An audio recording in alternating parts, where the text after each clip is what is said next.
After a tense family dinner, I found my home safe empty. My mother smiled. "We took it for your sister's tuition."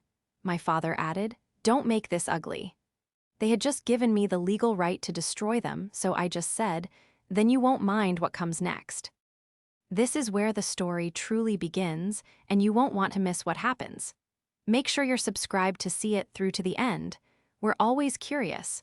Where in the world are you all watching from today? Let us know in the comments.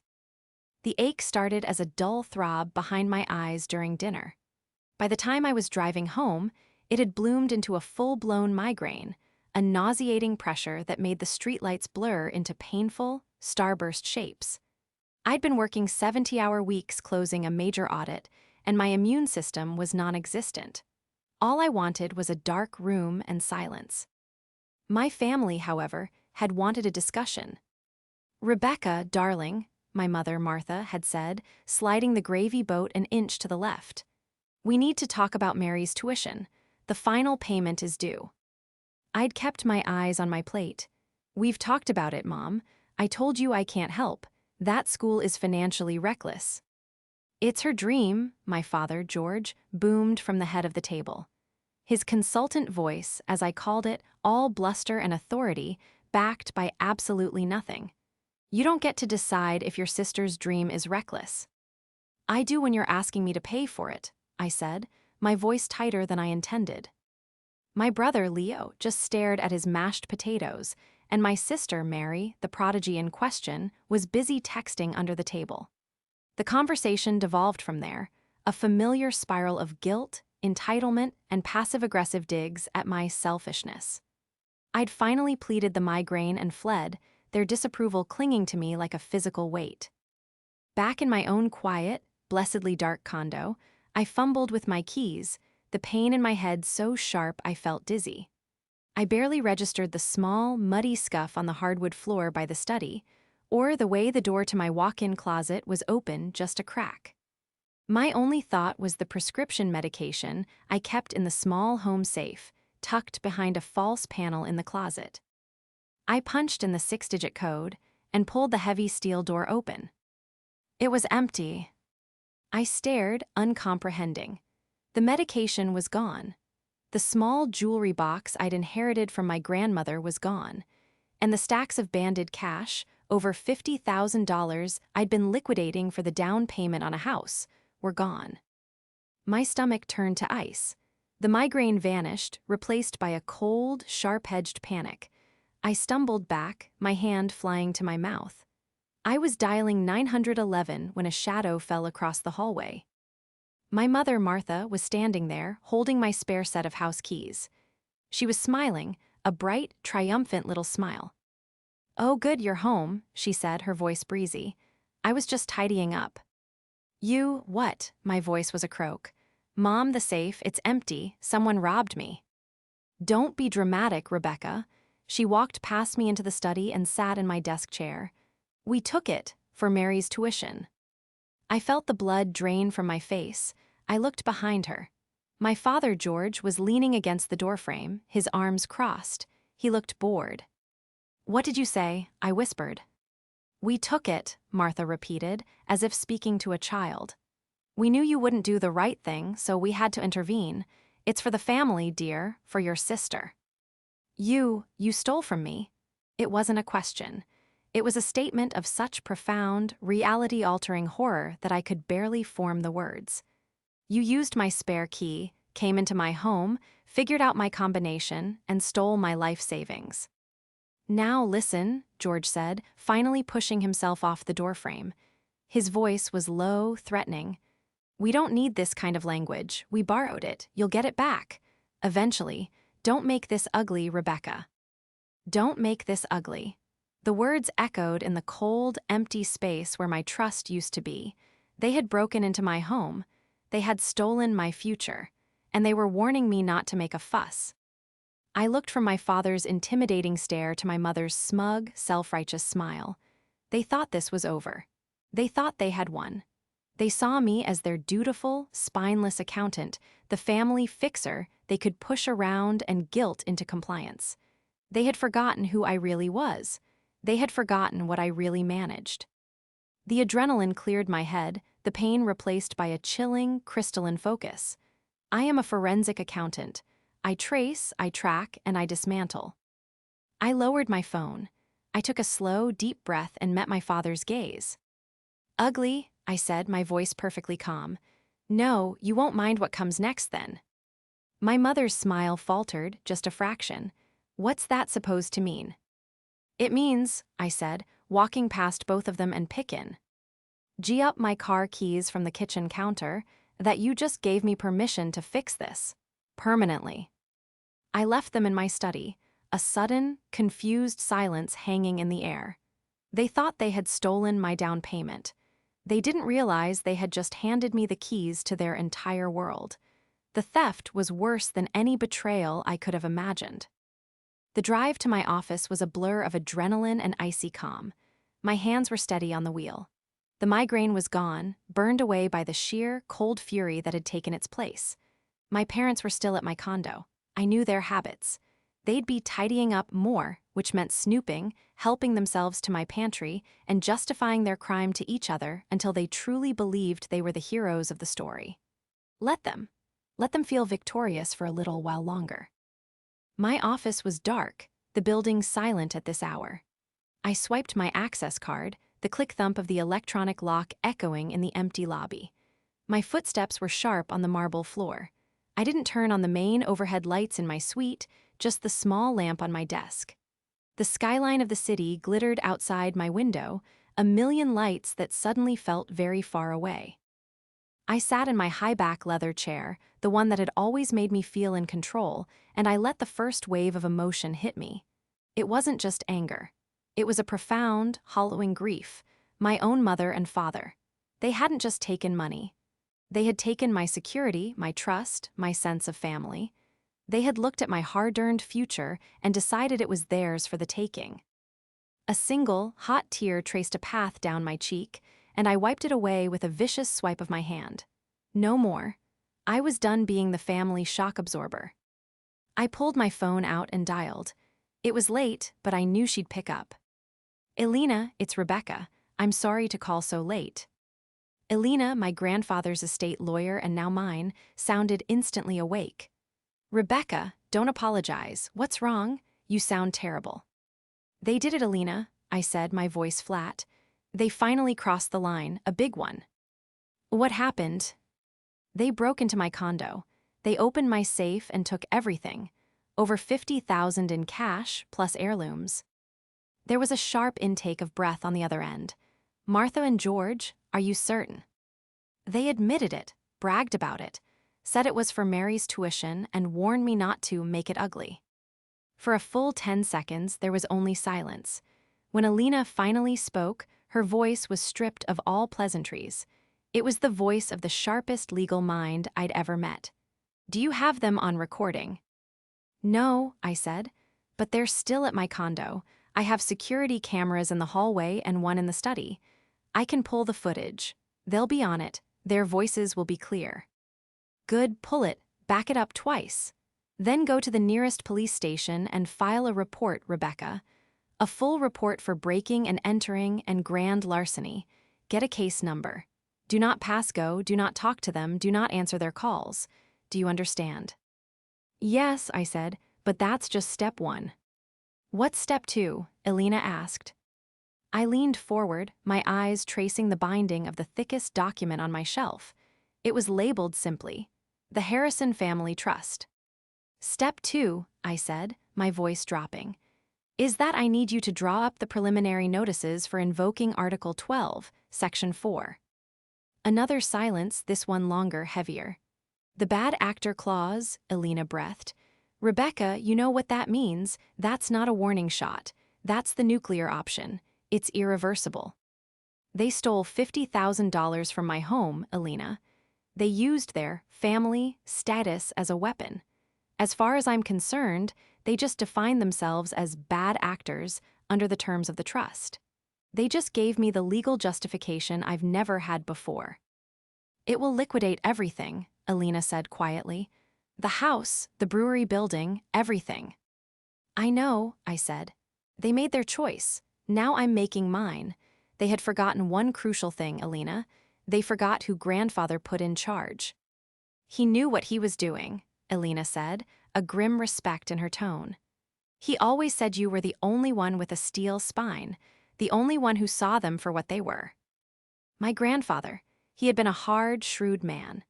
He debuilt a small real estate empire and in his final years watched with deep disappointment as his son, George, and his daughter-in-law, Martha, frittered away their own opportunities. He'd seen their entitlement, my brother Leo's weakness, and Mary's spoiled nature. And he had seen me, the quiet one, the one who balanced her checkbook to the penny at age 12.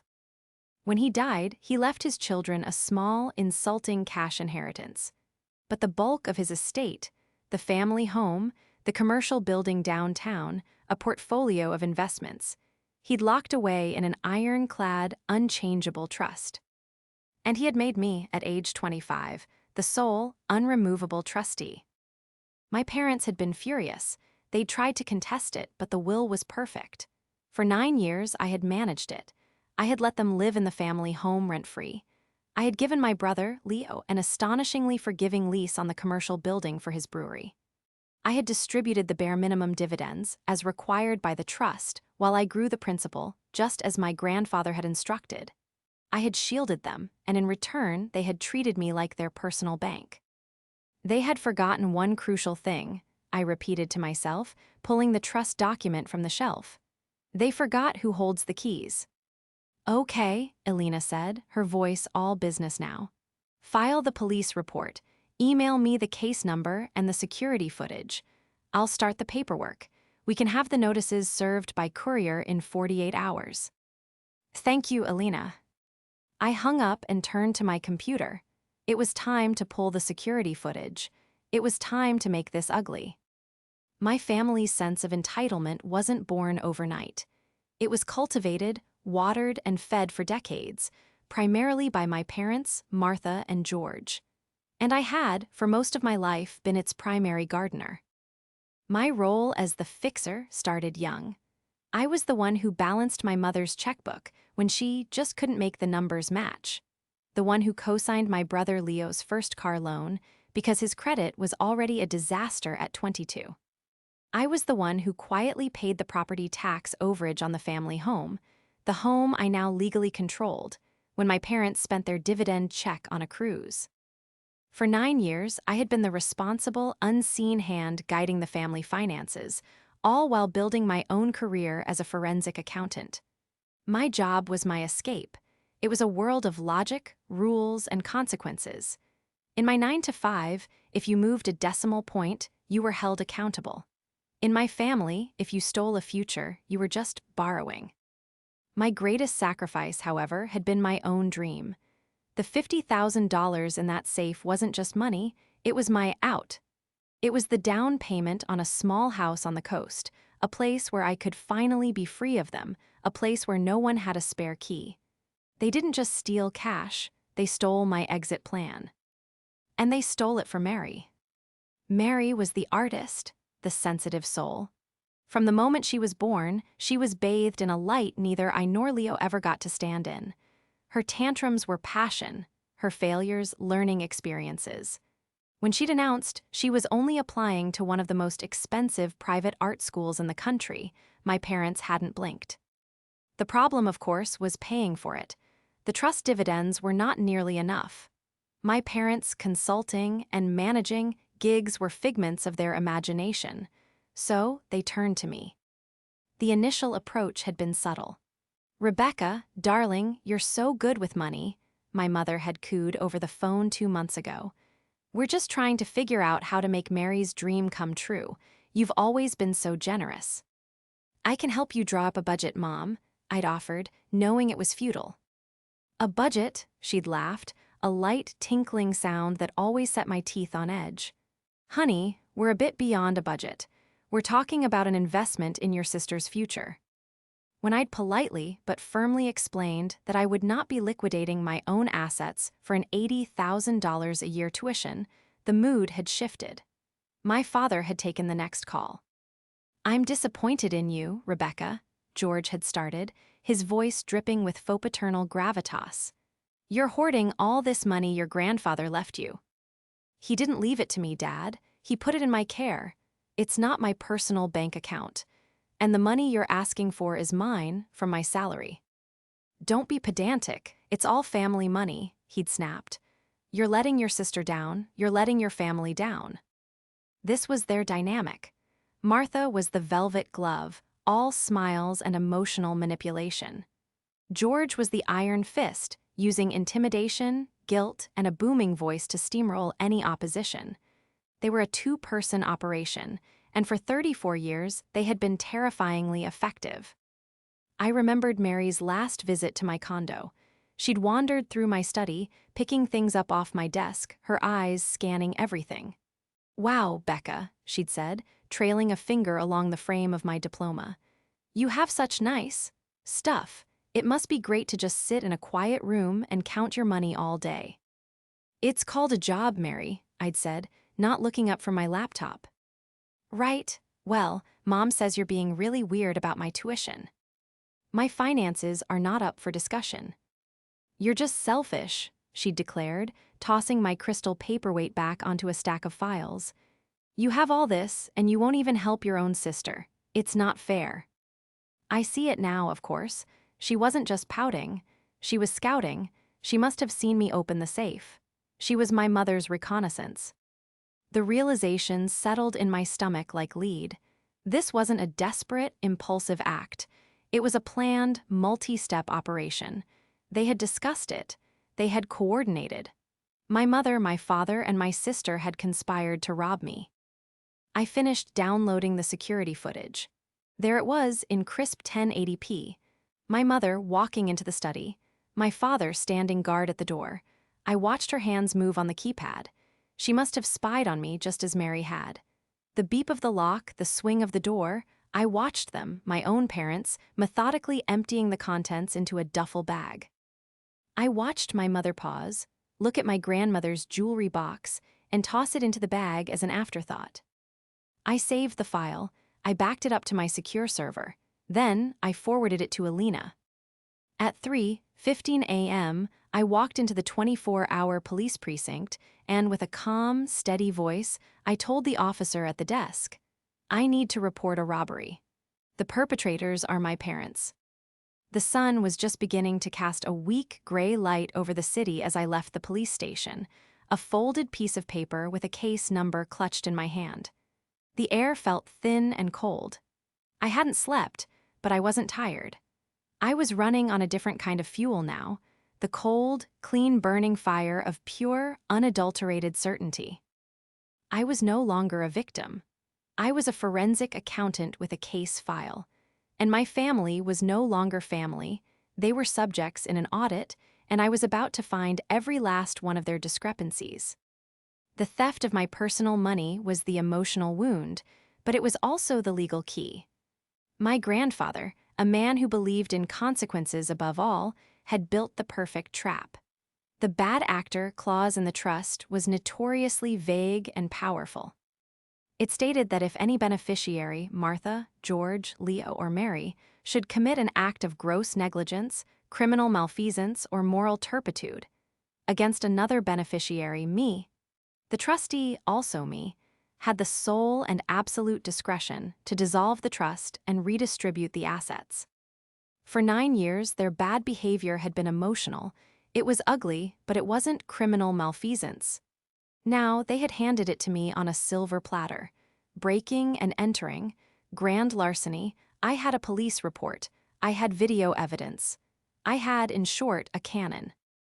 My first call wasn't to my family. It was to my office. I called my senior partner, a man who respected my work ethic above all. "Jim," I said, "I have a sudden and critical family emergency. It's legal and it's messy. I need to take a personal leave of absence, effective immediately. It might be a week. It might be 2. "Good Lord, Rebecca," he said, "is everyone okay?" "No," I said honestly, "but they will be once this is settled. I'll be available by email for emergencies, but I need to be off the grid." He knew me well enough not to ask more. He just said to take the time I needed. My second call was to Alina. "It's done," I said. I have the case number. I'm emailing it to you now. I'm already drafting the notices, she said. The courier will have them by tomorrow morning. Rebecca, once you serve them, the clock starts. They'll have 30 days to respond, but you'll have the power to file for an immediate injunction on all assets. That means you can change the locks. Good, I said. That's exactly what I want. My third call was to a private investigator I'd used for a complex fraud case last year. Mark, I said, I have a personal job for you. I need a full financial workup on my parents, George and Martha, and my sister, Mary. I want to know where the tuition money actually went. I'm sending you the university's wire transfer details. I want to know if it was paid or if it was pocketed. I want to know about their credit cards, any new purchases, any secret accounts. I need it yesterday. You got it, boss, he said. He knew my work. He knew what forensic meant. My last stop was my condo. I'd already had a locksmith meet me there at dawn. He was finishing up as I arrived. New high-security locks on all 3 doors, he said, handing me a set of keys. These aren't getting picked, and you can't duplicate this key at a hardware store. You're the only one who has a set. Thank you, I said, handing him cash. I walked into my home. It felt violated. My study was just as they'd left it, the closet door still ajar. I spent the next hour documenting everything. I took photos of the scuff marks on the floor, the open safe, the disarray in my desk drawers where my mother had clearly been snooping. I documented my grandmother's missing jewelry, piece by piece. I was building a case, not just for the police, but for the inevitable court battle. As I worked, my phone buzzed, and buzzed, and buzzed. First, it was my mother. Rebecca, where did you go? Yo.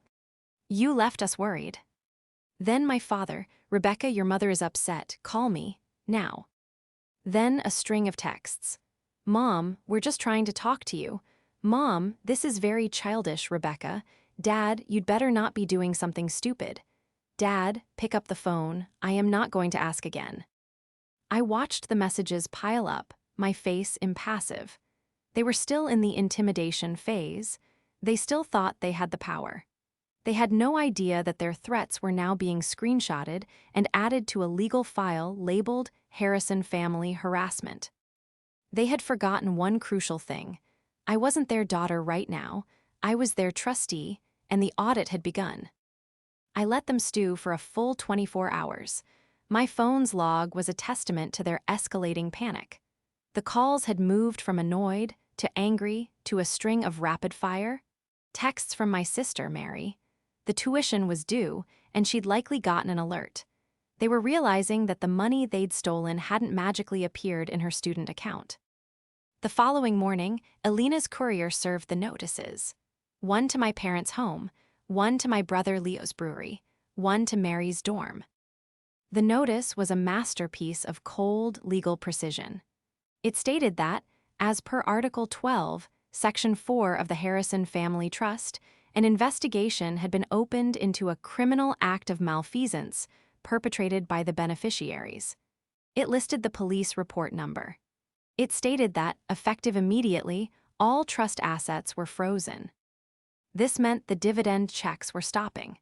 This meant the operating accounts for the properties were now under my sole, direct control. And it meant that a hearing was being scheduled to begin dissolution and liquidation proceedings. My phone exploded. It wasn't a buzz, it was a sustained, shrieking vibration on my desk. I let it go to voicemail. It was Leo. Rebecca, what is this? What the hell is this legal crap? I just got a letter saying you're dissolving the trust. You're liquidating? That means you're selling the building. My building? My brewery, Becca. This is my whole life. You can't do this. Call me back, damn it. You're destroying me. I saved the voicemail. Evidence. Then my father. The roar on the other end was barely coherent. You dare? A police report? Against your mother? You ungrateful little. I am coming to your office right now and you are going to fix this. You are going to call off your attack dog lawyer and drop this nonsense. You hear me? You are finished. I saved the voicemail. More evidence. Finally, my mother called. She was crying, hysterically. Rebecca, honey, please, your father is. He's terrifying, he's breaking things. This is all a misunderstanding. You have to stop this. You're tearing the family apart. Please just come over, we can talk. We'll figure out the money, just call off the lawyers. Please, baby, you're scaring me. I didn't save that one, I just deleted it. I waited an hour. Then I drove to the family house. The house my grandfather built. The house I now, for all intents and purposes, owned. I didn't knock. I used my own key, the one they didn't know I had, and walked in. They were in the living room.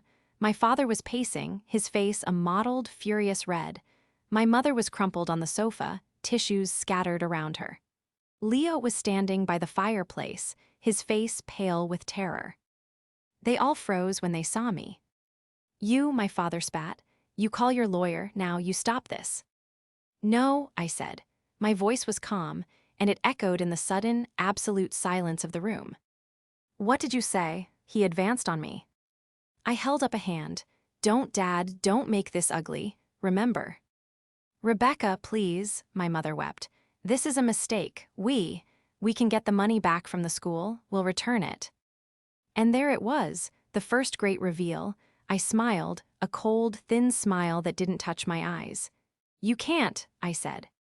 My father stopped. What do you mean you can't? I mean, I said, I got the report back from my investigator this morning. You never paid the tuition.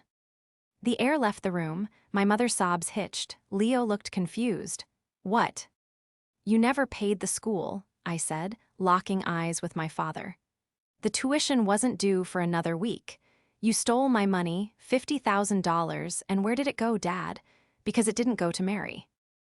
My father's face went from red to a sickly gray. I know where some of it went, I continued, pulling a piece of paper from my bag. A $20,000 wire transfer to a brokerage account, an account that's been losing money for 6 months. Your consulting business, Dad, or just a bad gambling habit? George stared at me, speechless. And Mom, I said, turning to her, a $15,000 cash payment on a brand new, fully loaded SUV, the one you told me you were just leasing, and another $10,000 in credit card bills, Louis Vuitton, spa treatments. You weren't paying for Mary's dream. You were pay. NG off your debts. Martha let out a small, strangled sound. You didn't just steal from me, I said, my voice dangerously quiet. You stole from Mary, you stole from Leo, you stole from the trust. You lied to everyone. Leo looked like he was going to be sick. Mom, Dad, is that true? It's complicated, Leo, my father blustered, but his voice had no power. It's just moving money around. It's all family money.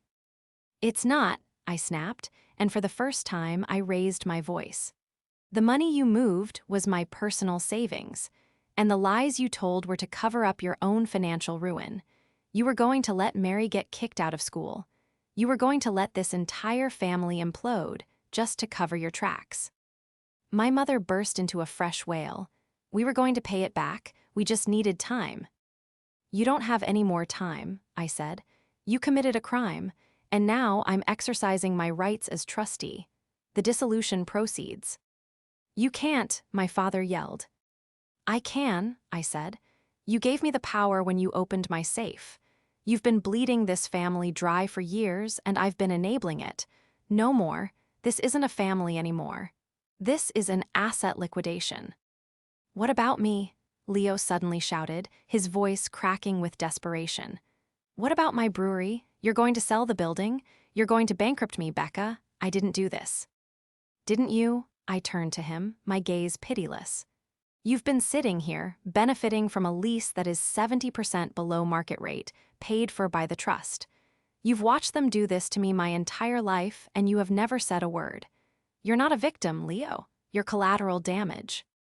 He recoiled as if I'd slapped him. My father lunged, his hand raised. You ungrateful. I didn't even flinch. Touch me, Dad, please. Add assault to the police report. Give me grounds for a restraining order. See how that plays out in front of the probate judge. He froze, his hand trembling in the air. This is over, I said, pulling my keys out. The house is being put on the market in 30 days. You will receive a formal notice of eviction. Leo, your lease is terminated. You have 60 days to vacate the premises.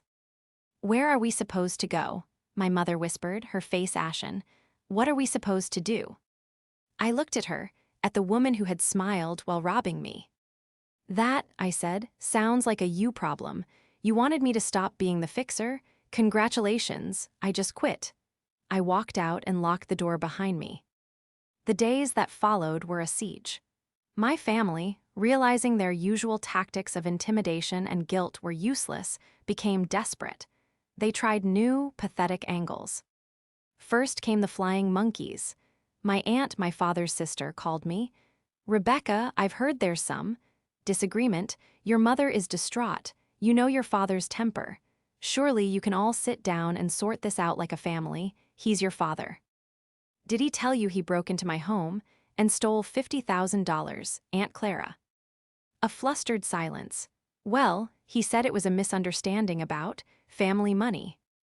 It was a crime, I have to go. Click. Then came Mary. She showed up at my condo, pounding on the door. I'd seen her coming on the lobby camera and didn't buzz her in. She called me, sobbing. Becca, they're cutting off my meal plan. The school says the tuition was never paid. I'm going to be kicked out. You have to fix this. This isn't my fault. It is, actually, I said, my voice calm through the speakerphone. You scouted my condo. You were part of the conspiracy. You can get a loan, Mary, or you can get a job, or you can drop out. Those are your options. Do not come here again. Her sobs turned to rage. She screamed a string of curses at me that would have made a sailor blush, all of which I calmly recorded. But the most desperate and most dangerous was my father. He thought he could outsmart me. He thought I was just a bean counter, and he was a businessman. He had his own lawyer send Alina a letter. It was a joke, full of bluster, accusing me of breach of fiduciary duty. It claimed I was emotionally compromised and acting out of spite. It demanded that I be removed as trustee and that the trust be handed over to a neutral third party, namely him and my mother. Alina was delighted. They've just officially countersued, she told me over the phone, practically purring. This is wonderful. It means we get to file for discovery. They've just handed us the legal right to subpoena every single one of their financial records for the last 10 years. Oh, I said, that is wonderful. My father's brief, idiotic legal challenge had just given me permission to take my private investigator's findings and make them official court documents. But the investigation wasn't done. Mark, my PI, was digging deeper. The brokerage account your dad funded with your money, he said on our next C. It's worse than I thought. It's not just bad gambling. It's linked to an offshore account. And that account has seen some very strange activity. It looks like he was trying to hide assets, not just from you, but from, well, everyone. Keep digging, I said. The real breakdown, however, came from Leo. He was the weak link. He had the most to lose, and he was the least equipped to handle it. His brewery was his entire identity. It was also, as I knew from the trust's financials, massively in debt. The only thing keeping it afloat was the ridiculously cheap rent he paid to the trust. He came to my office. I'd returned to work, needing the structure, the sense of normalcy. He bypassed security, tailgating someone through the main doors, and burst into my office, wild-eyed. Rebecca, he shouted. My colleague's head snapped up. I calmly stood up, closed my office door, and motioned for him to sit. He ignored me, pacing in front of my desk. You're not kidding, he said, his voice ragged. You're really doing it. The for sale sign just went up on my building. It's not your building, Leo. It's the trust's building. It's my life. Rebecca, I'll be ruined. I'll have to declare bankruptcy. I'll lose everything. My apartment, my everything. That is the consequence of your parents' actions, Leo. My parents, he scoffed, a bitter, desperate sound. You're the one pulling the trigger. You can stop this. You can just not sell my building, punish them. Sell the house, but leave me out of it. You are a beneficiary just like them. The clause is clear. The assets must be liquidated and distributed. I can't pick and choose. That's a lie, he yelled. Elena told me you have sole discretion, you can do whatever you want, and you're choosing to ruin me. They stole $50,000, Leo, I said, my voice hard as ice. Where were you when they were bleeding me dry for my entire adult life? Where were you when they were planning this? You were sitting there, drinking your craft beer in your under-Market Trent brewery, happy to let me be the bad guy as long as you got yours. That's not fair. It's the truth, I said. You're just as complicit as they are, you're just a coward. His face crumpled. He wasn't a bad man, not really. He was just weak, and my parents had preyed on that weakness his whole life, just as they'd preyed on my strength. What do you want from me, Becca? He whispered, finally sinking into the chair. I'll do anything. Please don't take my business. I looked at him, my brother. The boy who'd once taught me to ride a bike and then stood by as our parents dismantled my self-esteem. I want the truth, I said. I want a signed, notarized affidavit. I want you to tell me everything you know about the theft, about their finances, about their debts, about every time they've borrowed from the trust, from you, from anyone. I want you to be a witness, for me, against them. He stared at me, the color draining from his face. You want me to testify against Mom and Dad. I want you to pick a side, Leo, for the first time in your life. Them, I said, gesturing to the window, or your future. Because if you side with them, I promise you, you will go down with them. If you help me, if you come clean, I might be able to carve you out of the liquidation. It was a bluff, sort of. As trustee, I did have discretion. I could potentially sell the building to him under a new, ironclad market-rate mortgage. I could save him, but he had to earn it. He looked at his hands. I could see the war inside him. The lifetime of fear battling the sudden, terrifying prospect of losing it all. They're worse than you think, Becca, he finally said, his voice barely audible. It wasn't just your 50,000. They've been skimming from the brewery. Small amounts for months. I let them.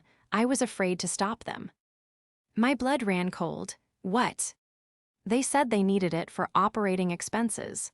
They have a key to my safe, too. This was bigger than I thought. This wasn't just theft from me. This was systematic fraud. Against the trust. Against their own son. Go to Elena's office, I said, my voice dangerously calm. Tell her everything. Sign the affidavit. Now, Leo, go. He nodded, a broken, terrified man, and fled my office. The case wasn't just building. It was an avalanche, and my father's idiotic lawsuit was about to get buried under it. The showdown was not, as I'd imagined, in a courtroom. It was, fittingly, at a dinner. My Aunt Clara, in a last-ditch effort to heal the family, had invited us all to a local country club for a reconciliation dinner. My parents had accepted, seeing it as a public stage to ambush me and play the victims. They'd been bleeding support from the wider family as rumors of the real story, backed by Leo's quiet, terrified confessions, had begun to circulate. They needed a win. I accept.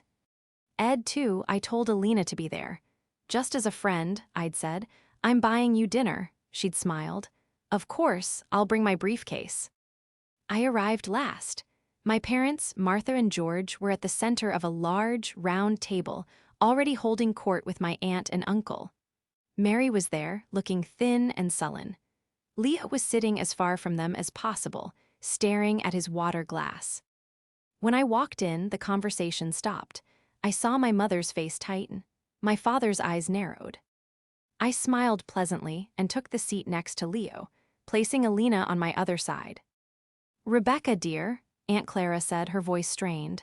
So glad you could make it. We were just catching up. Were we? I asked, unfolding my napkin. What were we catching up on, the lawsuit or the police report? My father slammed his hand on the table. Enough! Rebecca, you have embarrassed this family for the last time. You are going to drop this psychotic legal attack tonight, or I will see to it that you are not only removed as trustee, but disbarred from your profession. Elena cleared her throat. That's disbarred for lawyers, George. For a CPA, it's revoking her license. And given that she's the one who uncovered felony fraud, I'd say her license is quite safe. Yours, on the other hand. My father's gaze snapped to her. Who the hell are you? I'm Alina, she said, smiling brightly. I'm the attack dog lawyer. And you're the man who's been committing wire fraud. The silence that fell was absolute. Aunt Clara looked horrified. What is she talking about, George? My uncle asked, shifting uncomfortably. She's lying, Martha shrieked, her voice cracking. She's trying to confuse you. Rebecca, tell them this is just a misunderstanding. It's not, I said. I looked at my father. My investigator found the offshore account, Dad, the one you've been using to hide assets, the one you funded with the money you stole from Leo's brewery safe, the money you stole from my safe. George went white. And your lawsuit against me, demanding I be removed? I shook my head, almost pitying him. That was the stupidest thing you could have possibly done. It gave us the right to subpoena everything, and we did. I nodded to Alina. She unlatched her briefcase and pulled out a thick, bound document. She slid it across the table to my father. That, Alina said, is the full forensic audit of your life, George. We have the wire transfers to the offshore account. We have the statements from the casino you're a high roller at. We have the proof that you've been skimming from your own son's business to the tune of $75,000. And we have the affidavit from your son, Leo, detailing your systematic and ongoing fraud. Leo, bless him, didn't flinch. He just stared at his father, his fear finally replaced by a cold, hard anger. My father's hands were trembling. He opened the binder. His eyes scanned the first page, a summary of his own financial ruin, his own crimes. This is illegal, he whispered. You spied on me. You sued me, I corrected him. It's called discovery, and it's what happens when you commit a crime and then try to blame the victim. My mother was staring at the document, her eyes wide with a horror that had nothing to do with me. George, she whispered, a casino, offshore, what? What did you do? He was robbing all of us, Mom, I said quietly. He wasn't just paying off debts. He was building an escape hatch for himself. He was going to leave you and Mary and all of us to hold the bag. That's a lie, George roared, but the denial was weak, hollow. Is it? Alina said. Because we also have the preliminary application for a condo in the Cayman Islands. In your name only. That was it. That was the final killing blow. Martha let out a sound I'd never heard before, a deep animal wail of pure betrayal. Mary, who had been watching this like a tennis match, finally understood.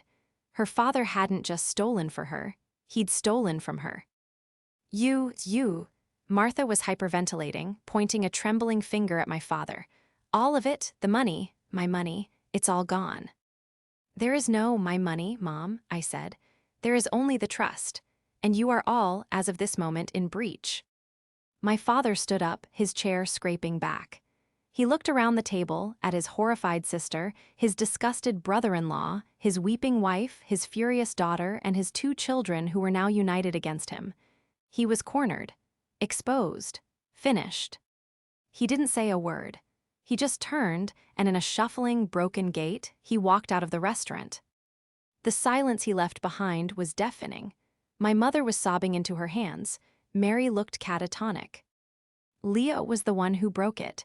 He looked across the table at me, his eyes clear for the first time in his life. So, he said, his voice shaking but firm, what comes next? Becca. I picked up my water glass. What comes next, I said, is that we settle this, my way. The downfall was not a single crash, it was a controlled demolition. With my father gone, a fugitive from his own life, the fight went out of my mother. Her world had collapsed, not because of my actions, but because of his. The man she had enabled and allied with for 40 years had been planning to abandon her. That was a betrayal far deeper than any bad actor clause. She and Mary were left with nothing. My father, in his arrogance, had put all their joint assets into his secret accounts. In fleeing, he'd frozen them both out. The irony was bitter, and it was total. We met in Alina's office 2 weeks later. My father was not present. He was, as we'd learned, already in a non-extradition country, which was its own kind of prison. My mother and Mary sat on one side of the large conference table. They looked small, exhausted, and cheap in their off-brand clothes. The designer labels had been the first to go. Leo sat beside me. "Here is the offer," I said, and I slid a new agreement across the table. "It is the only offer you will get. If you do not sign it, I will proceed with the full liquidation. The house will be sold. The brewery building will be sold. The trust will be dissolved, and your shares, what's left of them after I've recouped the stolen funds, the legal fees, and the damages, will be negligible." My mother flinched. "Or," I continued, "you sign this. This is a new beneficiary agreement. You," I looked at my mother, "will renounce all claims to the trust. You will no longer be a beneficiary. You will no longer receive a dividend. You will, however, be permitted to live in the family home as a tenant." "A tenant," she whispered. "You will sign a formal lease. You will pay rent. It will be below market rate, but it will be paid every month. If you miss a payment, you will be evicted. The trust will pay for the utilities and the taxes, but your free ride is over." "But how can I pay?" she stammered. "I have nothing. He took everything." "Then I suggest you get a job," I said, my voice not unkind, just firm. "Like I did." I then looked at Mary. "You will also renounce your beneficiary status. The trust will not be paying for your art school. It will, however, provide a one-time, non-negotiable sum of $10,000 for you to enroll in a state college or a certified trade school. You will submit your transcripts to me every semester. If you fail a class, the funding stops. You will also get a part-time job." Mary just nodded, her eyes on the table. The fight was gone, replaced by a dazed, reluctant acceptance. Finally, I looked at Leo. "Leo, your old lease is terminated. You will sign a new 5-year lease for the brewery building. The rent will be at 90% of the current market rate, not 30%. In exchange for your testimony and for the fraud you endured, the trust will offer you a one-time, zero-interest loan to cover the debts your father incurred. You will pay it back, every penny." He looked at me and his eyes were wet. "Becca, that's fair. That's more than fair. Thank you." "Don't thank me," I said. "This is just the new set of rules. I'm no longer the fixer, Leo. I'm just the trustee. From now on, everything is by the book." My mother and Mary signed. Their hands shook, but they signed. The power dynamic, which had been broken for my entire life, had finally been reset. The resolution wasn't loud. It was the quiet scratch of pens on paper. A month later, I was at my condo, packing, but I wasn't fleeing. I was moving.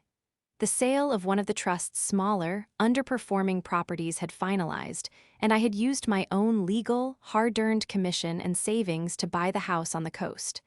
My out was now just my home. Leo came by to help me load boxes. We worked in a comfortable silence for a while.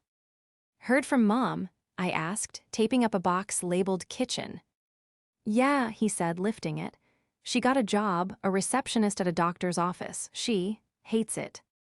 "She'll get used to it," I said. "And married." "Enrolled at the community college," I said. "Drafting and design, she's actually good, and she's working at a coffee shop. She complains, but I think she's weirdly proud of herself." "And him?" Leo asked, not meeting my eye. "His lawyer contacted Alina," I said. "He wants to negotiate a return of his assets. Alina sent back a copy of the police report and the arrest warrant. We haven't heard back." We loaded the last box into the truck. Leo leaned against the side, wiping his forehead. "Becca," he said, I know sorry doesn't cut it." "No," I said, "it doesn't. But I was a coward. I'm going to spend a long time making it up to you, starting with paying back that loan, with interest." I smiled, a real smile. The agreement was 0 interest, Leo. "My terms," he said, holding out a hand. "You're my sister, I should have acted. Ed like it, I'm going to from now on." I shook his hand. "I'd like that, Leo, I'd really like that."